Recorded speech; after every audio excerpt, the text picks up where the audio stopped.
I'm Bruce Michael Bongo of the SEF, Conscious Emancipation Forum. Now, I just want to give a foray of political and economic development of Kenya as at the month of November of 2024. I would say that it's a state of anastasis that Kenyans find themselves to. In fact, the most conscious ones like myself, we choose to be on the other side. And again, you're going to realize completely that William Ruto has swallowed the greatest pinch of political hypocrisy opium ever on earth. And one thing that must come into fore is that if you look into the decision to remove Rigathi Gachagua, you're going to realize that it has really dented onto what we call the developmental per se in terms of ensuring that Kenyans are triggered right back into their speed of ensuring that we have got some confidence. Indeed, if you look at it clearly, I would advise that this was the worst decision ever. Because somebody somewhere advised Ruto that if you kick out Rigathi Gachagua and you decide to put in Kindiki to fit in the shoes, then you would have made a political move that will be wise.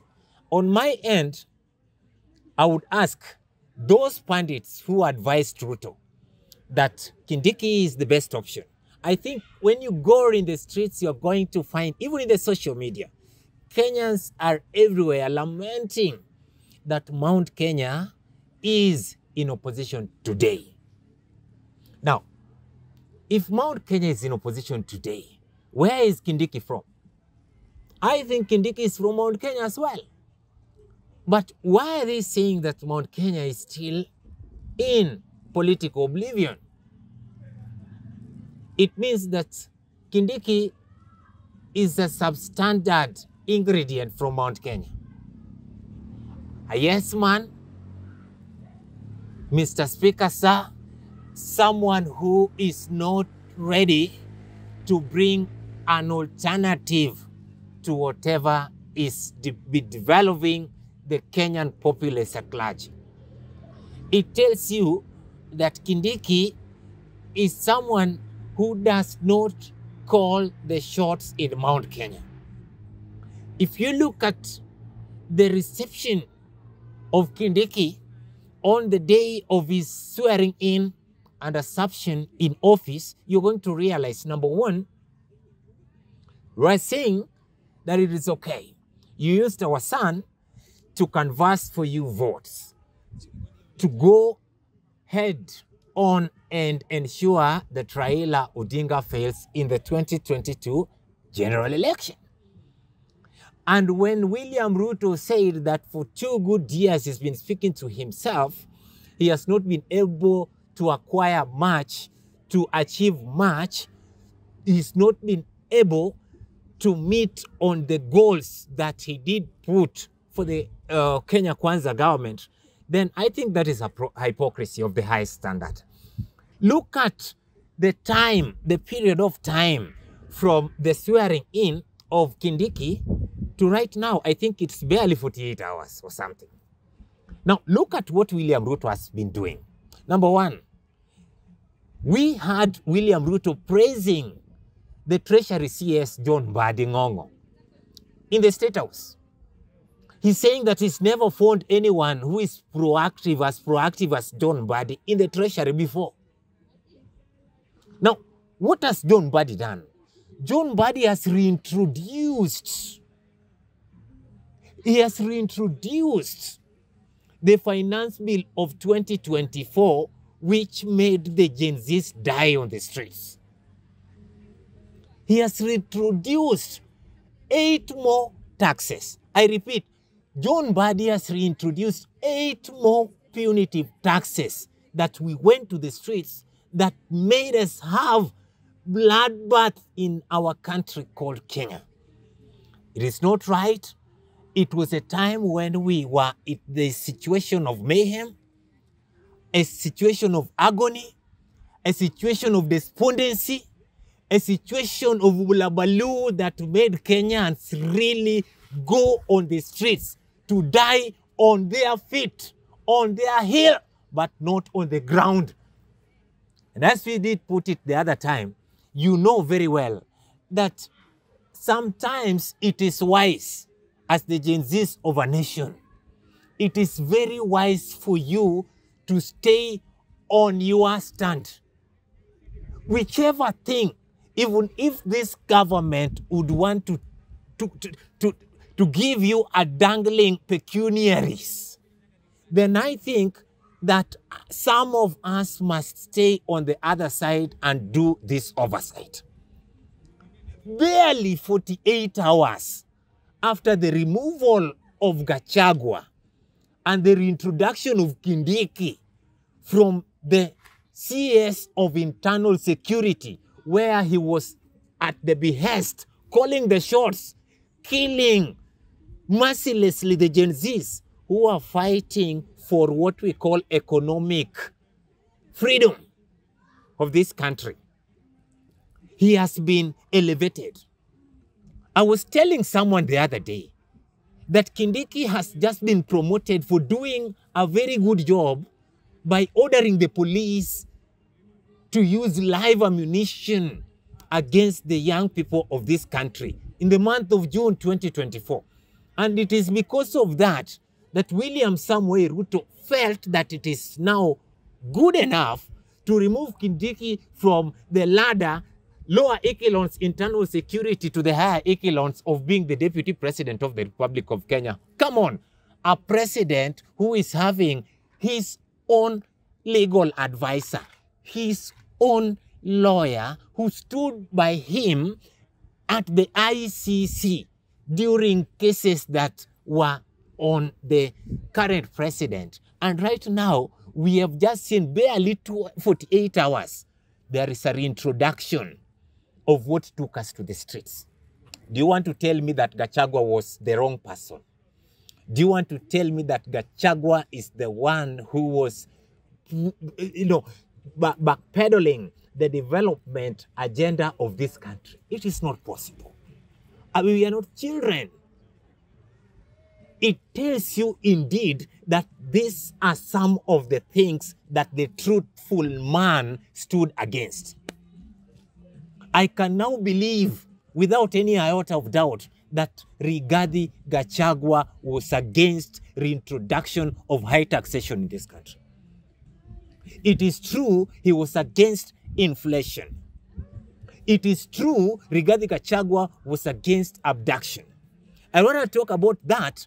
I think just yesterday, barely 24 hours and barely 48 hours after the swearing in and assumption to office of Kindiki, we were told that at City Mortuary, the bodies of female Kenyans who were boiled,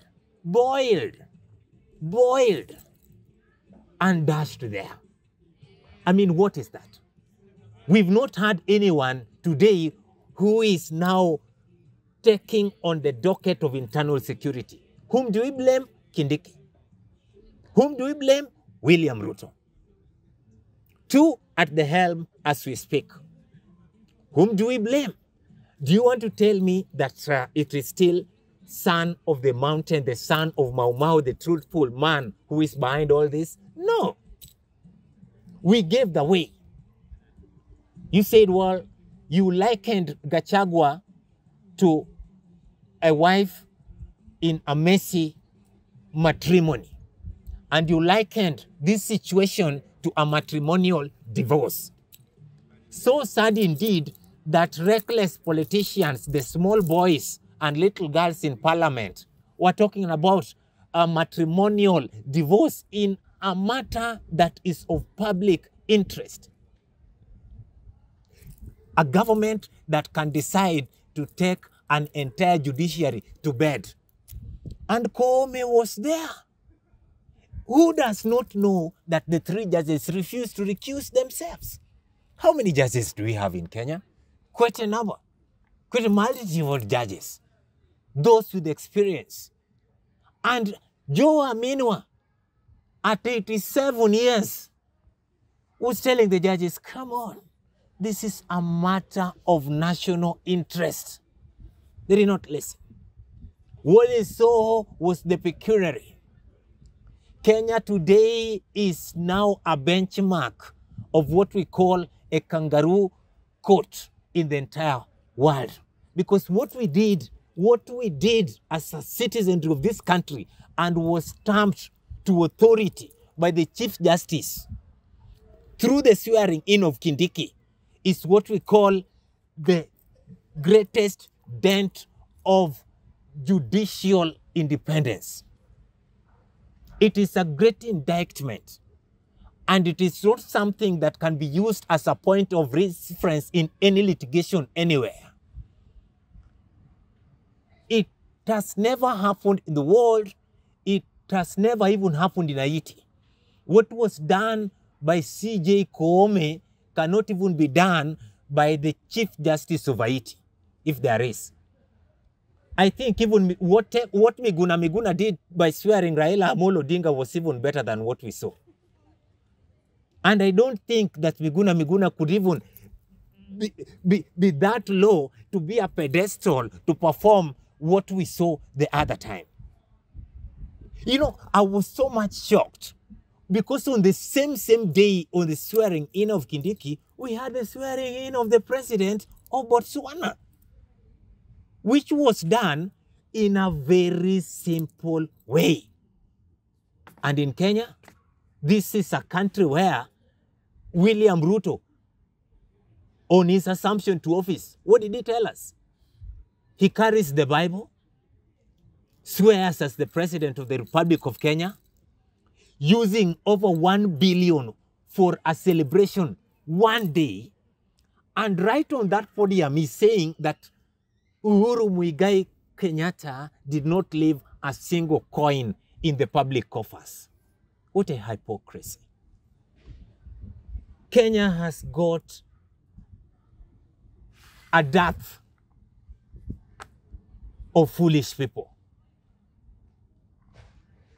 William Ruto, sometimes when you do these things, remember that some of us, we are aboriginals of Kenya. We are aboriginals of this country. And we cannot be apologists of a punitive system. A system that does not look into the plight of the people. It is not possible. And we are going to work on this, and I urge Mr. Rigathi Gachagua. Moving on, I think Gachagua should work so hard. There is only one homework for Gachagua. Gachagua should fight this dangling chain on his neck called the 10 years out of office, 10 years out of politics. That is what is taking us to court. We want all these 3 judges, one after the other, to remove all these judges. I think there were 6. Gachagua is going to come out clean. And I'm telling you, moving in 4 to the future, things are going to change. And I'm wondering what William Ruto is going to do, because we saw Maina Njenga the other time. Ndumeri Stadium was full to capacity, full in mercy, full with a third, full resoundingly with people chanting anti-Ruto slogans. What did William Ruto do? William Ruto is not wise at all politically. He might be bright in other fields, but he's not wise at all. This is one thing that I can tell you. We had it in 2017 when we had fracas in this country, immediately after election. Raila Amolo Odinga explicitly told the nation and his supporters particularly that he was going to take an oath of being the people's president, the president of the Republic of Kenya. But what did Uhuru Kenyatta do? Uhuru Kenyatta easily ordered the military to get out of Uhuru Park because he did not want to kill the Kenyan civilians. That is what Uhuru Kenyatta did. But what has William Ruto done? When young people went to the Parliament of the Republic of Kenya, what did William Ruto do? Together with Moses Masika Wetangula, together with the current deputy president that he has put there immediately after sending Gachagua home, they ordered Hugh to kill. The reason as to why we are really, really at the yonders of seriously having the despondency of tears running down our cheeks, still mourning our beloved ones, still searching for those that were burnt, cremated at Kariakoo Cemetery without the approval of their kins. It is so sad. A country of the day which is able to entertain what is called cannibalism. And it is cannibalism indeed, because how do you explain a young Kenyan lady who is being butchered and then being boiled? I want to say that this idea, this aspect of abduction and boiling of our daughters in this country, and Aoko's case compounded to it, I want to blame it on William Ruto directly. Because William Ruto is the one who decided that Kenya is a visa-free country. Even South Sudan, the youngest country in the continent of Africa, is not visa-free. It is a visa-free country whereby anyone is allowed to come in minus the travel documents or the requisite identification that is needed in a country. What do you expect in a country like that? You can come in and leave at any time. We have sent this country to the dogs. Kenya is no more the way it was supposed to be. And also selling of our own, our own frontline gate, the JKIA, giving it to a stranger in the name of a private developer. How? We have lost. If we can lose our airport, now anybody can come in. I mean, come on. What happens? I think that William Ruto should now search for his own conscience. Because I understand nobody can advise him. He advises his own advisors. And that's the reason why he has decided to put a puppet and elevate him to the position of higher echelons to ensure that he has got a free ride of bringing totalitarianism in this country. And that is not going to be so easy, Mr. William Ruto. We choose to be on the other side because we know that silence is the gateway of any dictator in power. We are not going to be silent.